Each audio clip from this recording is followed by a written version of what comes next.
Hello বন্ধুরা, good morning. তোমরা সবাই কেমন আছো? আশা করি সবাই ভালো আছে, সুস্থ আছো। তো আমার পরিবারের সবাই ভালো আছে, সুস্থ আছে। তো আমি কিন্তু একদম ভালো নেই। কয়েকদিন ধরে কিন্তু হাত পা প্রচণ্ড ফুলছে আর কামড়াচ্ছে। হাত পা মানে যেটাকে বলে যন্ত্রণা করছে আর কি।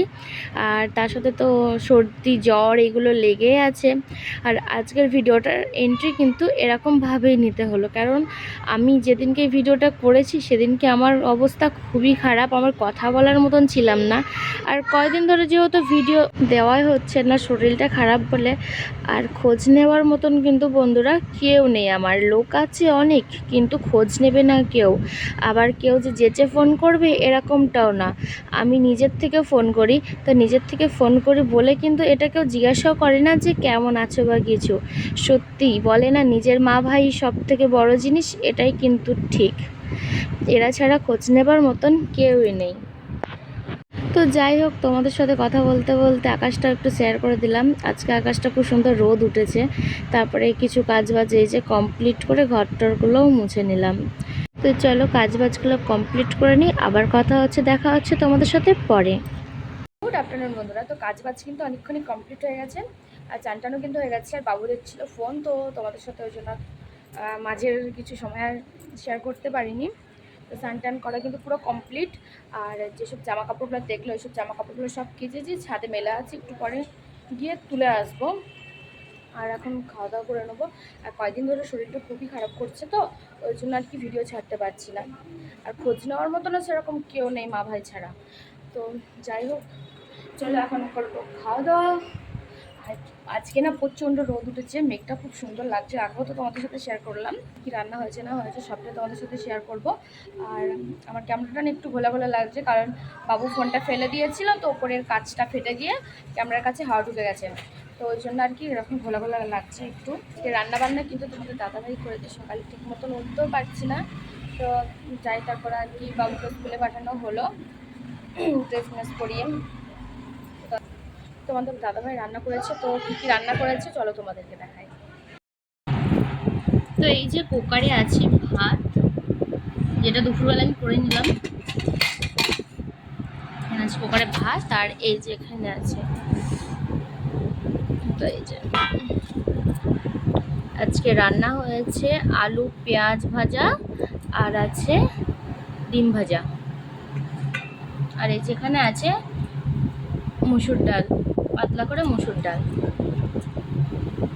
তো এনাকে বলেছি খেতে দেব না, তো রাগ করে এই যে এইভাবে শুয়ে আছে। আয় খেতে দেবো, আয়। দুপুরবেলা খাওয়া দাওয়া করে শুয়েছিলাম, তো তোমাদের সাথে সেরকম একটা কিছু শেয়ার করিনি, যেহেতু শরীরটা খারাপ তোমাদের আগেও বললাম। তো এই যে এখন তোমাদের দাদাভাই চলে এসেছে ডিউটির থেকে, আর নিয়ে এসেছে মাছ। তো এই মাছগুলোকে এখন আমি ধুয়ে নেব।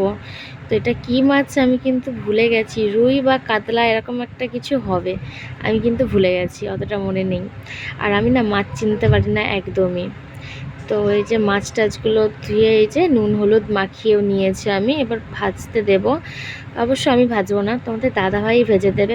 আর বড় মাছই হোক বা ছোট মাছই হোক, তোমাদের দাদাভাই কিন্তু ভেজে দেয়। আমার মাছ ভাজতে প্রচণ্ডই ভয় লাগে। দাদাভাই চলে এসেছে ডিউটি থেকে, আর এখানে বসে আছে টিনা, আর এটা হলো টিনার দাদা জিতু, আর এই যে এখানে আছে বাবু। আর বাবুর জন্য নিয়ে এসেছে এই যে ক্রিম রোল। ক্রিম রোল, তো এটাই সবাই মিলে এখন খাবো আমরা।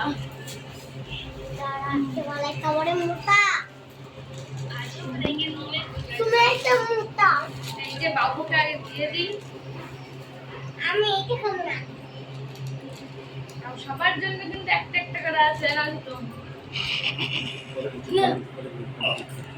চলো সব পরে খাবে, আমিও খাবো পরে। তো বাবুকে দিয়ে দিলাম, এখন রেখে দিলাম। আমার সামনের ক্যামেরাটা ঘোলা ঘোলা হয়ে গেছে, উপরের কাজটা ফেটে গেছে বলে হাওয়া ঢুকে, তো সেই জন্য আর ভালোভাবে ভিডিও করতে পারছি না। তো চলো দেখতে আমরা যেটুকু পাচ্ছি তোমাদের সাথে শেয়ার করছি। তো এই দেখো টিনা দাদা কিন্তু চলে গেছে, তো তারপরে আমি কিন্তু রান্নার মধ্যে লেগে পড়েছি। আমি নয়, আমরা। তো তোমাদের দাদা ভাই এই যে মাছটাকে এখন ভেজে দিচ্ছে আর প্রচণ্ড তেল ছিটকাচ্ছে, তাও ক্যামেরাটা ধরে আছি। আর আজকে রান্না হবে মাছের ঝোল দিয়ে আলু, মানে মাছ আলুর ঝোল, মাছের ঝোল দিয়ে আলু বলে ফেলেছি ভুল করে। আর এদিকে করে নিয়েছি মশলা। তো এই যে কাঁচা লঙ্কা, আদা, রসুন, পেঁয়াজ, টমেটো এগুলোই আর কি পেস্ট করে নিয়েছি। তো যেহেতু ভয়েসটা আমি পরে দিচ্ছি, তো ওই জন্য আর কি বাড়ির সামনে দিয়ে যাচ্ছিল সবজিওয়ালা, তো সবজিওয়ালারই গলার আওয়াজ আসছিল। আর এই যে মাছ ভাজা হয়ে গেছে, আর এদিকে কিন্তু আমি আলু মশলা দিয়ে ভালো করে কষিয়ে নিচ্ছি। আর আজকের রান্নাটা কার মতন করছি বলো তো? রয় ব্লগস দিদিভাইয়ের মতন। তো দিদিভাইয়ের ব্লগে আমি দেখেছিলাম দিদিভাই ঠিক এরকমভাবে মাছের ঝোল করেছিল, রুই মাছের। তো এটা কি মাছ আমি কিন্তু ভুলে গেছি। তো যাই হোক, যেহেতু আমি ভয়েসটা পরে দিচ্ছি আর খাওয়াটা কিন্তু আমার আগেই হয়ে গেছে, তো মাছের ঝোলটা কিন্তু খুব ভালো টেস্টি হয়েছে। তো দিদিভাইয়ের দেখে কিন্তু এত সুন্দর রান্নাটা আর কি শিখে নিলাম। তো যাই হোক, এই দেখো মাছগুলো কিন্তু আমি এখন দিয়েও দিয়েছি ঝোলের মধ্যে, তো টকবক টকবক করে ফুটছেন। তো চলো রান্না বান্নাটা কমপ্লিট করে নিই। তো এই যে রান্না কিন্তু পুরো কমপ্লিট।